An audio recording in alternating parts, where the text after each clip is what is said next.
they won't hear us in town if we're going to be like that. Huddersfield Labour Party, you need to sing along, okay? Who's NHS? Who's NHS? Who's NHS? Hands up, HRI! Do you know that one? Hands up, HRI! Hands up, HRI! Hands up, HRI! Hands up, HRI! You have to be in good voice for this today.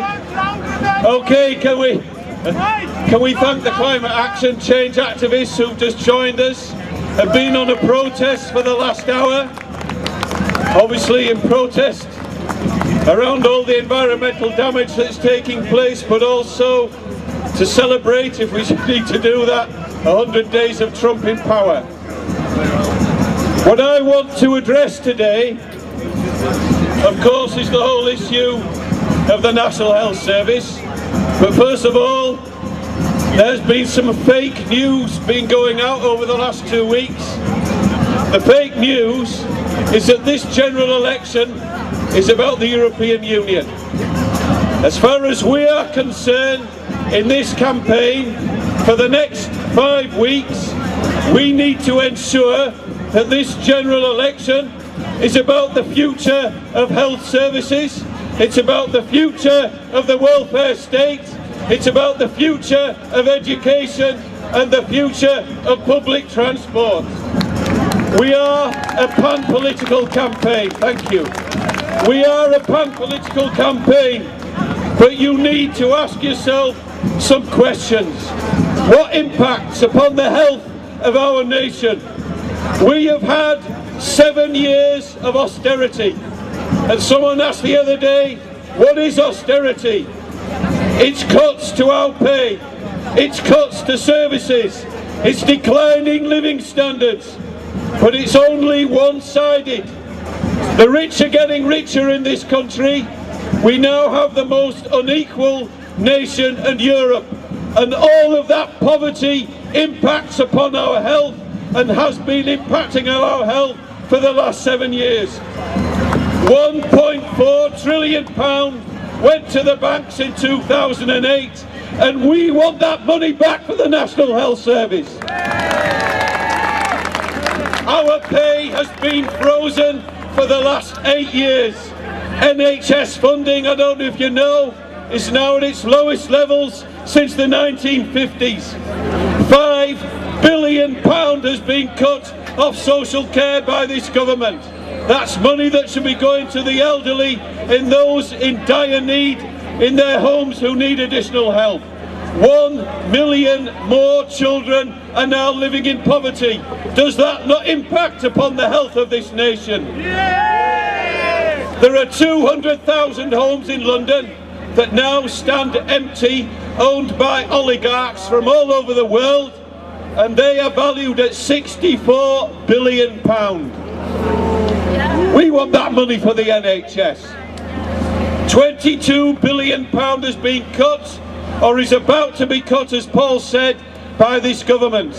And yet NHS leaders said yesterday, when they spoke and addressed Theresa May, that they need £25 billion for the NHS to stand still. That money has to come back into our National Health Service. And the government that is now going to the polls wants to cut another £22 billion off the NHS budget. We now have the lowest living standards for 20 years. The gap between executive pay and average pay is 130 to 1. £120 billion a year is being avoided in corporation tax by the big companies. We want that money for the National Health Service as well. This government cannot tell us that there isn't money for the NHS. It's there, but it's in the wrong hands.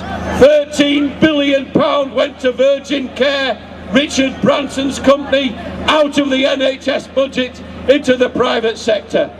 And did you read about that consultant who's been mutilating women for the last few years? And those women have now been compensated for £9 million. Who paid that? The NHS did.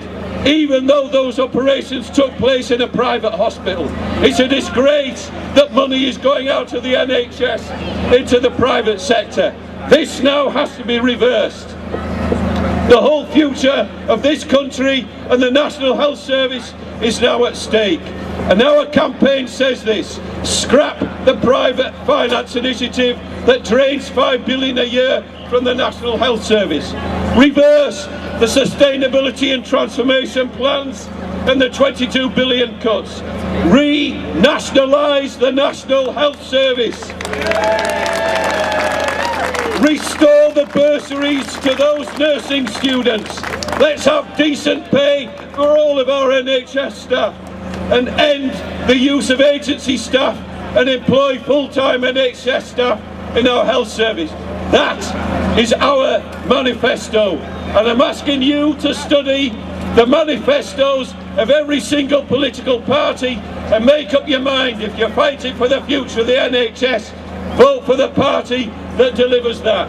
Stop the cuts, stop the closures, stop the great downgrades.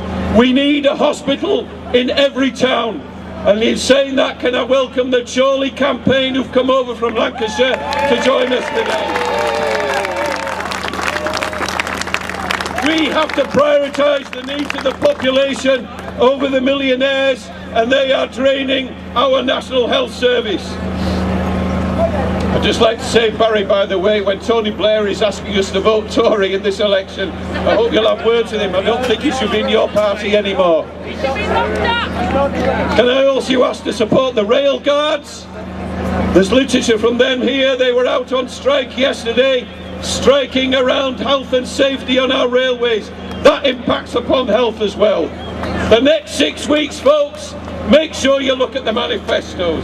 Let's force the National Health Service as the #1 issue that we're discussing every day of the week. We have to end austerity. We've got to save our National Health Service. That's why we're demonstrating again today. Hands Off HRI has come home. Last year in February we demonstrated here. We demonstrated again at Greenhead Park. Then we went to London on the 10th of October. Then we went to London on the 4th of March. Then we went to Leeds again, and now we're back. Thank you, Huddersfield, for turning out. Hands Off HRI.